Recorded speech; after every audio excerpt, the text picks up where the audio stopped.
nói phở nó người ta tỏ hầu phở thì nóiจะphở nó u ra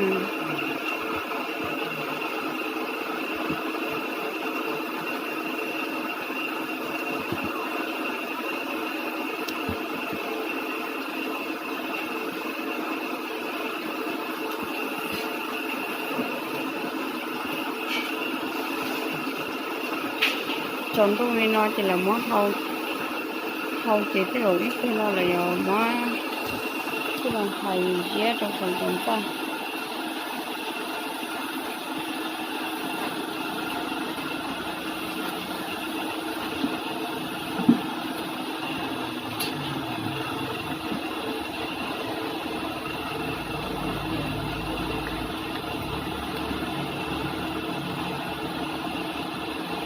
tácเนี่ยจะน้องชัดตัดมา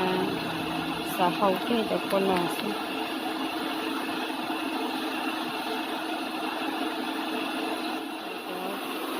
ก็สีเลยที่มันเขาของมันก็ไปยังไงจังหยอกหยอกกัน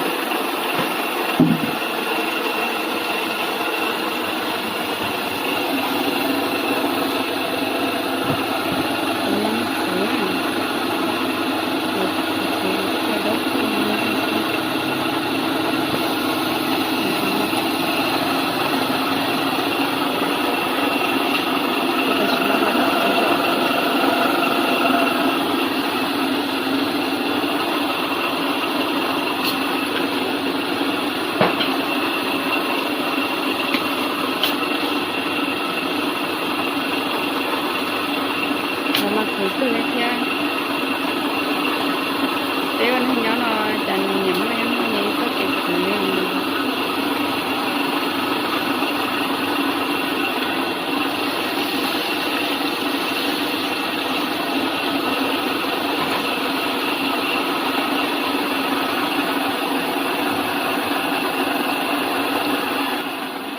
เช่าว่าจะเขินnói như là nó phải chú là trầu tư đó mà là trầu tư cho thầy nào làm ba cho đi đâu mà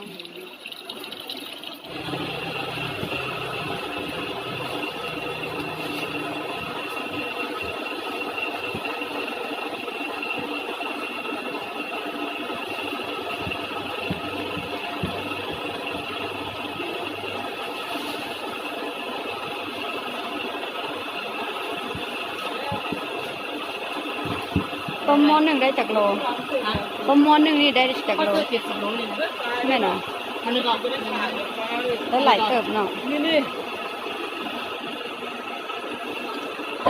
น่าเลยก็ปะนะ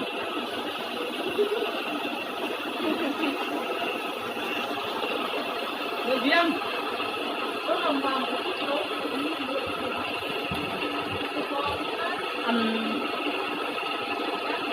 70 โล60 ปลายโลแล้วต้มคนนี้เราไปโกนเพื่อนอะไรเยอะนี่นะตอนนี้เนี่ย60 ปลายโลนี่เนี่ยเช็คนี่นะ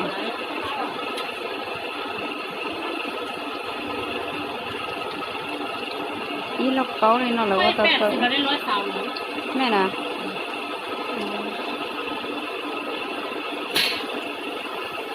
โอ้นั้นเราคุ้มเราก็หน่อยจีที่ค้านนะขวบเข้าไปใหญ่เส้นแม่นะนี่แม่ขวบมาอยู่น้ำงานนั้นสองสามแล้วแม่อันนี้มันแล้วมันตื่นมาแล้วลูกมาที่ค้านไปใหญ่เส้นสั่งโอ้เนาะจ้าแม่ก็แล้วผัวบุมานี่ป่ะฮะบุมานี่ป่ะไม่พูดเที่ยนี่อ๋อนี่แสดงอันนี้อ๋อ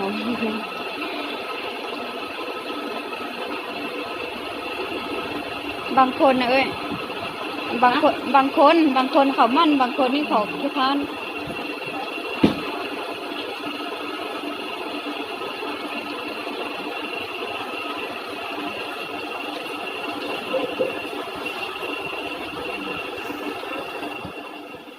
จะมาจะฝากเลย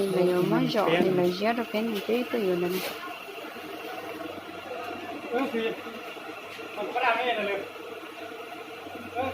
โยลงต้นเอาไว้ลงไปกับพี่อุ้ยเอาออกไปนะใช่เลยจะฝากนะมันจะค่าชักไปเลยเราเรียนเท่าที่เตียนเลยนะ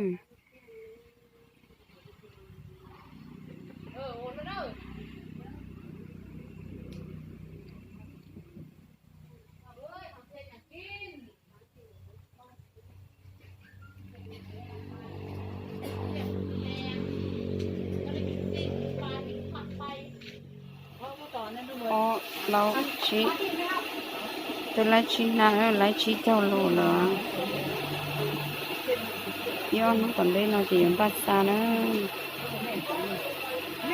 ที่จะฝืนเดที่จะฝืนลงก็ฝืนได้ด้วยแต่ที่ส่วนจะก็คือในเตาชาเนี่ยเดี๋ยวไม่ว่าจะก็เช็ด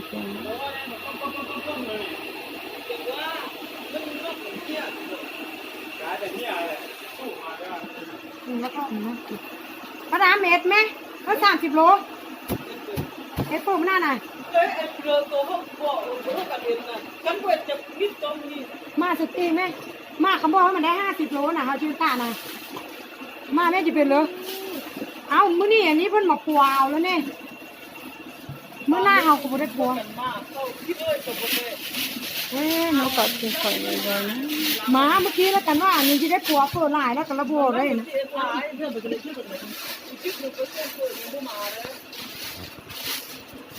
เฮ้ย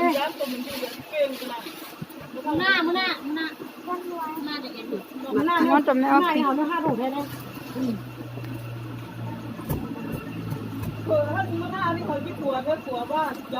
เนี่ยเพิ่งเอาปัวเขานี่นะนี่เอาผู้ใดเอาที่ปัวผู้เดียวเนาะเพิ่งมาใส่แล้วเขาก็ได้ยังไง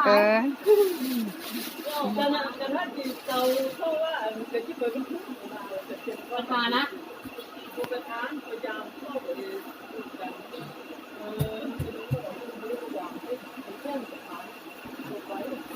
ôm thì sau giờ ta chỉ nói cho nên muốn cho nó ăn gì đó còn lấy cái xe chậu lô đó เอาเขาพูดว่าเพิ่นอย่ามาปัวซอยเนาะแท้เขามาดำเท่บ้านน่ะเท่บ้านหมดมือว่าได้เท่บ้านนี้จังได้เงินจังว่าเลยได้เท่บ้านนี้บ่ได้เงินเด้แต่ว่ามื้อหน้านี่เอาอยู่ร้อนนะแต่อันนี้เราเพิ่นเอามาปัวเอาเลยเนี่ยเป็นนี้เอานี่ออกก่อนอันมื้อนี้นะไม่100 โลแล้วมื้อเหือจะได้ขาดแล้วอันนี้มื้อหน้าเพิ่นเอาไปพร้อมเลยมื้อ70 โลนี่เพิ่นเหมาพร้อมเลยละเอาเคี่ยงให้100 โลนี่ก่อนรับหน้าตาเพิ่นมาสร้างประจันแล้วเราประจันท่านบอกเพิ่นแล้วเพิ่นมาเท่าแล้วบ่จื้อพี่เด้อ ยามตอนนี้ได้อ้างคำว่าอันบ่ชื่อมันบ่อ้างคำนี้แล้วมันก็ได้ใช้ อันนี้ว่าส่งเพื่อตะฝืนแล้วแม่ว่าแม่บ่ได้ตะอีกเพื่อมันส่งพวกเรานี่เราไม่เหือเตอคนเด้อจำเข้าไป อ๋อ แม่บ่มีเวลากินเย็นเลยนี่หลายคนถ้าจะกินใจ งาตัวเผินเลยเนี่ย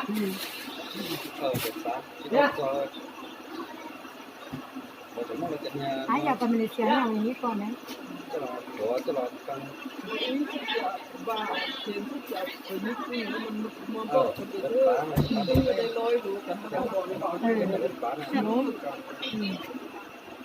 โยมย้อนว่าแบบนี้เป็นนิดนึงมันบ่ร้อนมาบอกเราแม่ก็เอาได้เลยเอาหักเดียวเฉพาะนี่แล้วแม่พูดหมดอย่างละยังว่าเนี่ยเขาพวกเหนือแล้วก็กระดำเบนน้อยกับข้าวเหนียวกี้นะเนี่ยเขาเบนอยู่ข้าวเหนียวเป็นบ้าเยอะจะเหมือนว่ามาลากคอไปก็ไปไม่กระดำเลยมาลากคอไปก็ไปก็คิดฮอดเบานี่นะ